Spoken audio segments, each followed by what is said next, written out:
नमस्कार. महाराष्ट्रातील विविध क्षेत्रातील बातम्या झटपट आपल्या मोबाईलवर पाहण्यासाठी लगेचच सबस्क्राईब करा राष्ट्रशक्ती लाईव्ह न्यूज आणि सोबत बेल आयकॉन प्रेस करायला विसरू नका. सांगोला शहराचं भविष्य येणाऱ्या 5 वर्षासाठी आपण कुणाच्या हातात द्यायचं ही ठरवणारी सांगोला शहराची नगरपालिकेची निवडणूक आणि या निवडणुकीच्या निमित्तानं आपल्या सगळ्यांना या ठिकाणी आश्वस्त करण्यासाठी आलेले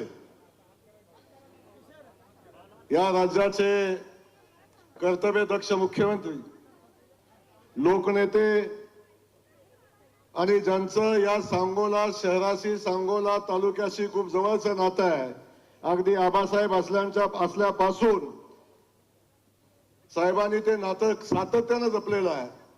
ते आपले मुख्यमंत्री सन्माननीय देवेंद्र फडणवीस साहेब, या ठिकाणी उपस्थित असलेले ज्यांनी आत्ताच आपलं मनोगत व्यक्त केलं ते या सांगोल्याचे आमदार सन्माननीय बाबासाहेब देशमुख, सन्माननीय गोपीशेठ पडळकर, सन्माननीय समाधानजी अवताडे, सन्माननीय साहेब. परवा एक सभा झाली इथं, त्या सभेमध्ये एक आमदार जो तुतारीवर निवडून आलता अकलेचे तारे तोडून गेला. पण मी या सगळ्यांना सांगेन, तिकडे एक तुतारीचे आमदार होते, आज आमच्या सोबत एक इथं बसलेत, सन्माननीय नारायण आबा. आम्ही हिशोब ठेवत नाही, उधारी ठेवत नाही आम्ही.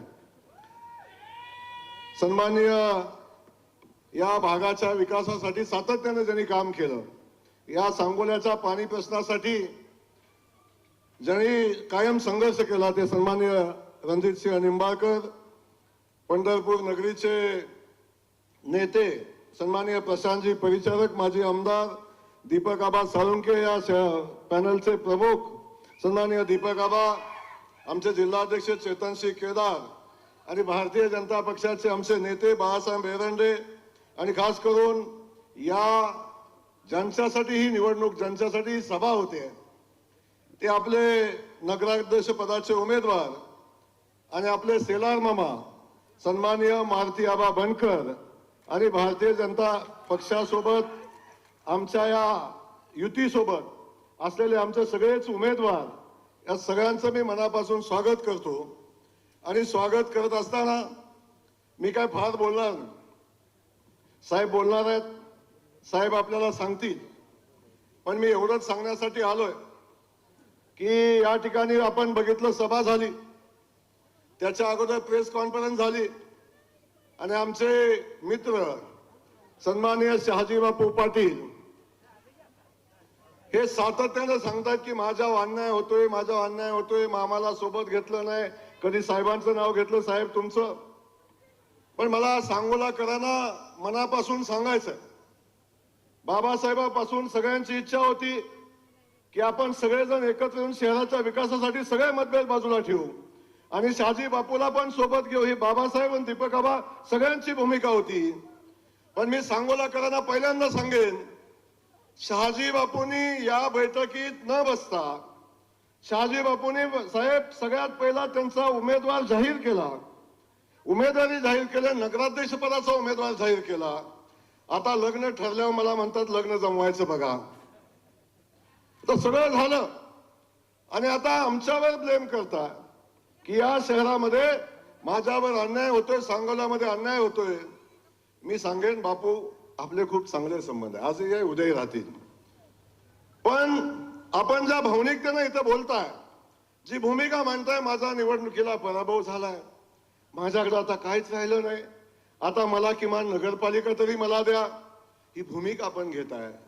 बापू, ही निवडणूक कुणाचं पुनर्वसन करण्याची निवडणूक नाही, ही निवडणूक सांगोला शहराच्या विकासाची निवडणूक आहे. ही निवडणूक सांगोला शहराला काय पाहिजे हे देण्याची निवडणूक आहे आणि ही भूमिका घेऊन आपण सगळ्यांनी काम केलं पाहिजे. त्यामुळं आपण सांगता की आमच्याकडे नगर विकास खातं आहे, आम्ही खूप पैसे आणले. साहेब काय झालं? खूप मोठा आकडा आहे, खूप मोठा आकडा आहे. एवढे पैसे आणलेले आहेत, एवढे पैसे आणलेले आहेत साहेब, पण या शहरात पैसेच दिसेना, या शहरात कामही दिसेना. या शहरात चर्चा फक्त टक्केवारीची आहे, दुसरी चर्चाच नाही. आमचं म्हणणं एवढंच आहे, या शहराच्या विकासासाठी जो पैसा आला तो त्या विकासाला वापरला गेला पाहिजे, एवढीच आमची भूमिका आहे. ही निवडणूक सांगोला शहरातल्या पायाभूत सुविधा मजबूत करण्याची निवडणूक आहे आणि आदरणीय गणपत आबांच्या विचाराचा वसा वारसा या तालुक्याला आहे आणि त्यांच्या आदर्श घेऊन काम करणारे आमदार बाबासाहेब पाटील या ठिकाणी आहेत. सन्माननीय दीपक आबा आपण या ठिकाणी आहे. तुमच्या पण खूप दिवस संस्कार त्यांचे होते, 32 वर्ष. आता आमचे बाळासाहेब एरंडे ते सोबत आहेत आणि सगळी टीम साहेब आता आपण सोबत घेतलेले एका विचाराने काम करायचा निर्णय घेतला आणि खास करून बाबासाहेब आपल्यालाही मी मनापासून धन्यवाद देईन. आपण बऱ्यापैकी शेतकरी कामगार पक्षाचे सगळे सहकारी घेऊन काम करता, आबासाहेबांचे विचार घेऊन काम करता. तेव्हा बाबासाहेबांनी एक विचार केला. माझ्याशी अनेकदा बाबासाहेब बसले. बाबासाहेब म्हणले आता आमची माणसं आपण सगळे मिळून काम करू शकतो का? हे एकत्र झालं तर आपल्याला मतदान होईल का? पण मला एक विषय बाबासाहेबांनी सांगितला आणि त्याचं साहेब मी या ठिकाणी कौतुक करतो. बाकी सगळ्या गोष्टी बाजूला राहतील, परंतु आता या सांगोला नगरीचा विकास करायचा असेल, या तालुक्याचा विकास करायचा असेल, या तालुक्यातल्या राहिलेल्या पाणी योजना पूर्ण करायच्या असतील तर मला मुख्यमंत्री महोदयांच्या सोबत राहायला पाहिजे. ही भूमिका आदरणीय बाबासाहेबांनी घेतली, त्या विचाराने त्यांनी निर्णय घेतला आणि ही निवडणूक विकासाची निवडणूक आहे. ही निवडणूक सांगोला शहरामध्ये ज्या पायाभूत सुविधाची आवश्यकता आहे त्याच्यासाठीची निवडणूक आहे. म्हणून मी या ठिकाणी एवढंच सांगणार आहे साहेब, आम्ही सगळेजण एकत्र येऊन ही निवडणूक लढतोय. साहेब खूप मोठ्या अपेक्षा आपल्याकडून आहेत. बापू काही सांगू द्या. बापू मध्येच म्हणले माझ्या फडणवीस साहेबांनी अन्याय केला. बापू तुम्ही जिथं गेलाय ती ओळख पण फडणवीस साहेबांनीच करून दिलेली आहे. मी काय बोलणार नाही त्या विषयावर. पण जेव्हा जेव्हा संकट आलं, जेव्हा जेव्हा अडचण आली, तेव्हा तेव्हा आम्ही सगळेजण बापूच्या पाठीशी ठामपणे उभे राहिलो होतो आणि खास करून देवेंद्र फडणवीस साहेब सातत्याने त्यांच्या पाठीशी उभे राहिले होते. म्हणून आपल्याला मला सांगायचंय आता कांगावा करून निवडणूक होणार नाही. तुम्ही 5 वर्षात काय चालवलं, काय केलं साहेब. या शहरामध्ये आजही खड्ड्याचं साम्राज्य आहे, धुळीचं साम्राज्य आहे, पायाभूत सुविधाच्या अडचणी आहे, पाण्याची अडचण आहे. या सगळ्यासाठी आपल्या सगळ्यांना मिळून या आघाडीला निवडून द्या. मारुती आबांना नगराध्यक्ष करा. मी सांगतो सांगोला शहराचा वकील म्हणून बाबासाहेब आहेत, आपण सगळे आहे, पण सांगोला शहराची वकिली माननीय फडणवीस साहेबांच्या पर्यंत करण्याची जबाबदारी हा जयकुमार गोरे घेतोय. इथं लागेल तर सगळं उभं करू आणि सांगोला शहराचा विकास करू.